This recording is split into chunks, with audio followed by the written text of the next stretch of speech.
Halo guys, kembali lagi dengan kami kelompok 6 dengan saya Danang. Pada video kali ini, kami akan membahas tentang kerja bangku, gergaji, dan kikir. Sebelum masuk pada materi, alangkah baiknya support selalu channel kami dengan cara like, komen, dan subscribe agar kami bisa mendapatkan nilai yang bagus pada mata kuliah proses manufaktur ini. Oke, langsung saja kita masuk pada pembahasan yang pertama. Kerja bangku. Kerja bangku adalah pekerjaan perkakas tangan yang digunakan untuk melakukan pembentukan, perbaikan, dan perakitan yang sesuai dengan masing-masing fungsi peralatan tangan dengan mesin, dan semua pekerjaan dilakukan di atas meja kerja. Kerja bangku meliputi pekerjaan yang bisa atau dapat dilakukan di atas meja.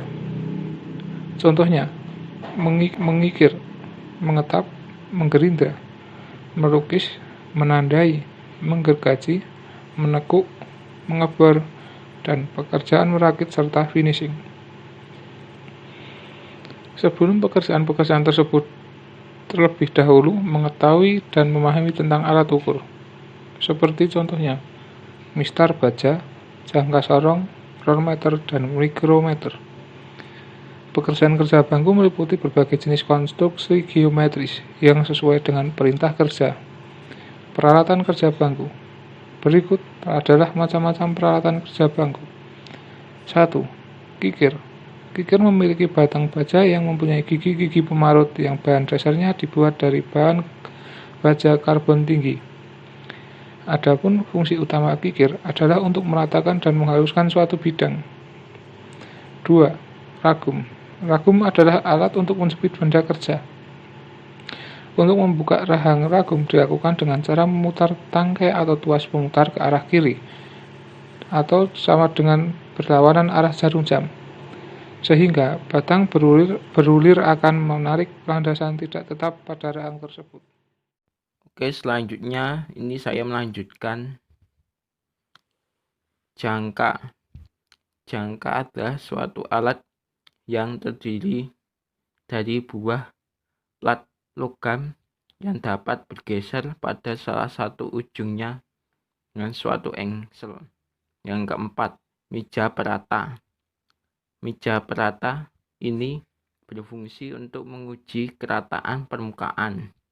Selain itu, meja datar digunakan untuk meletakkan benda kerja serta alat-alat menggambar.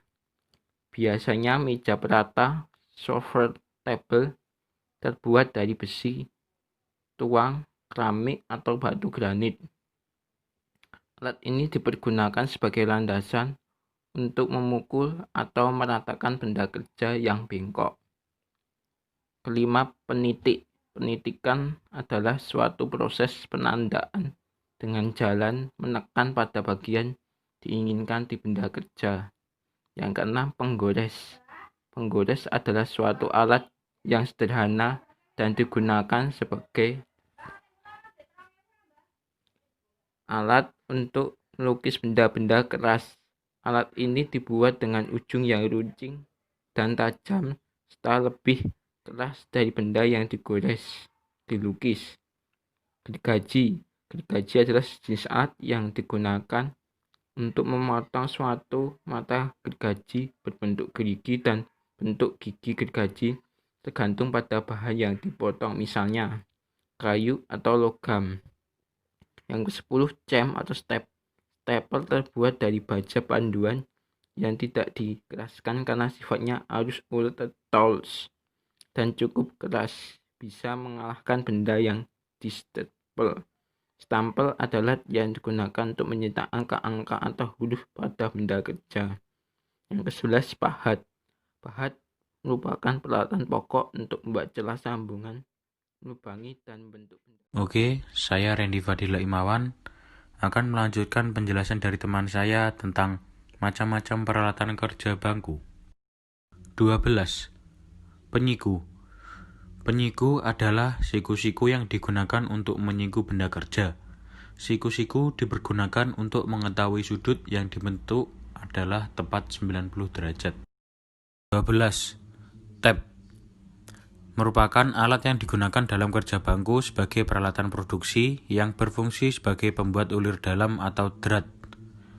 Dalam praktikum yang dilakukan tap, yang digunakan adalah tap tangan yang terbuat dari bahan baja karbon yang dikeraskan. Sney.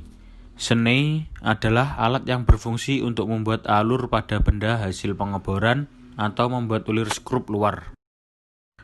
15.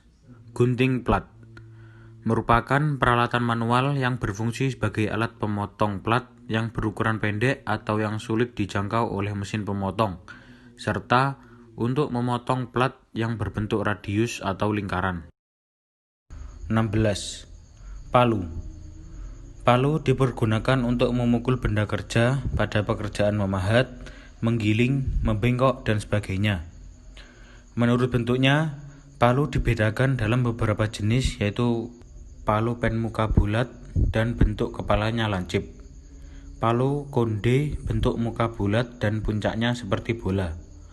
Palu pen muka segi empat dan puncaknya lancip seperti palu tembaga. 17. Jangka sorong. Vernier caliper atau jangka sorong adalah alat ukur presisi, sehingga ia dapat digunakan untuk mengukur benda kerja yang secara presisi atau benda kerja dengan tingkat kepresisian 1/100 mm. Ketelitian dari alat ukur ini biasanya 5/100 mm. 18. Mesin bor. Mesin bor adalah alat untuk melubangi benda kerja dengan tenaga mesin. Mesin bor yang digunakan pada kerja bangku ada dua jenis, yaitu mesin bor bangku untuk pekerjaan-pekerjaan yang kecil sampai sedang, dan mesin bor tiang untuk pekerjaan yang lebih besar.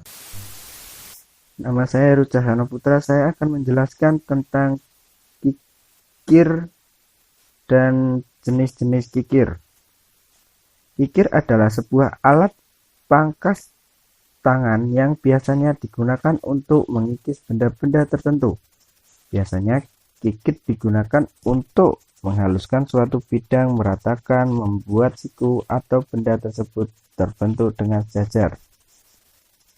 Mengkikir adalah salah satu kegiatan meratakan permukaan benda kerja hingga mencapai ukuran kerataan dan kehalusan tertentu dengan menggunakan kikir yang dilakukan dengan tangan.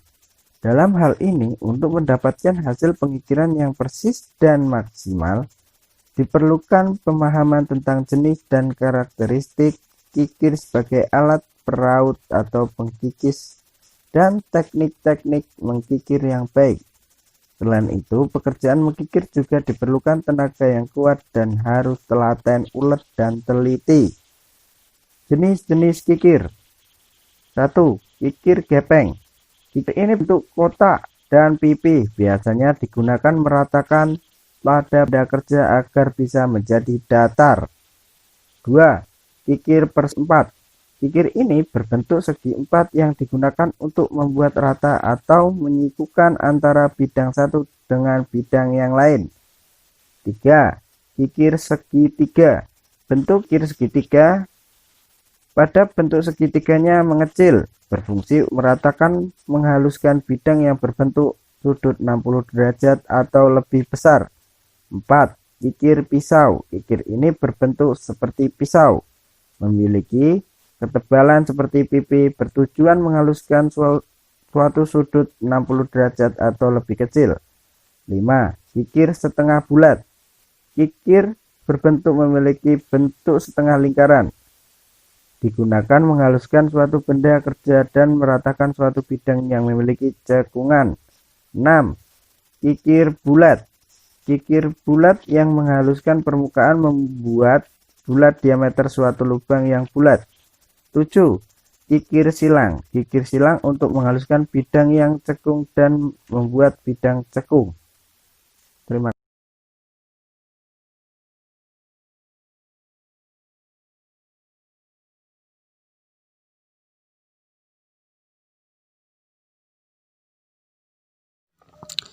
Baiklah, untuk materi selanjutnya adalah gergaji. Fungsi utama gergaji adalah untuk memotong bahan yang keras. Pada proses ini, kita mengambil contoh upper press pada mini extrude untuk memotong dari bahan ukuran awal menjadi ukuran 73 mm. Namun, kita lebihkan 5 mm agar menghindari kesalahan yang ada. Untuk bagian-bagian gergaji sendiri, yaitu yang pertama, bingkai, terbuat dari pipa baja yang kuat dan kaku, agar hasilnya lurus dan kuat. Bingkai yang dapat diatur terbuat dari pipa baja yang oval. Bingkai ini dapat dipakai untuk macam-macam gergaji. 2. Tangkai, biasanya terbuat dari bahan yang logam yang lunak. 3. Pasak daun gergaji, pasak ini dipasang pada kedua bingkainya. 4. Mur kupu-kupu, digunakan untuk mengencangkan daun gergaji. Pada pemasangannya, mata gergaji perlu diperhatikan arah matanya. Teknik gergaji. Langkah pertama yang harus diperhatikan adalah pada pemasangan daun gergaji. Sebelum melakukan pemotongan bahan adalah sudut potong daun gergaji harus menghadap ke depan. Dengan catatan, daun gergaji terpasang pada sangkang yang harus kuat. Memulai gergaji. Beri garis yang keras akan digergaji. Beri tekanan ringan pada awal penggergajian. Mulailah dari sisi depan dengan posisi gergajian menukik dengan kemiringan sedang. Tekanan diberikan saat gergaji didorong ke depan. Tekanan dikurangi pada saat gergaji ditarik mundur. Untuk memudahkan pemotongan berbagai macam bahan yang akan digergaji, dapat dipilih daun gergaji dengan jumlah gigi yang sesuai.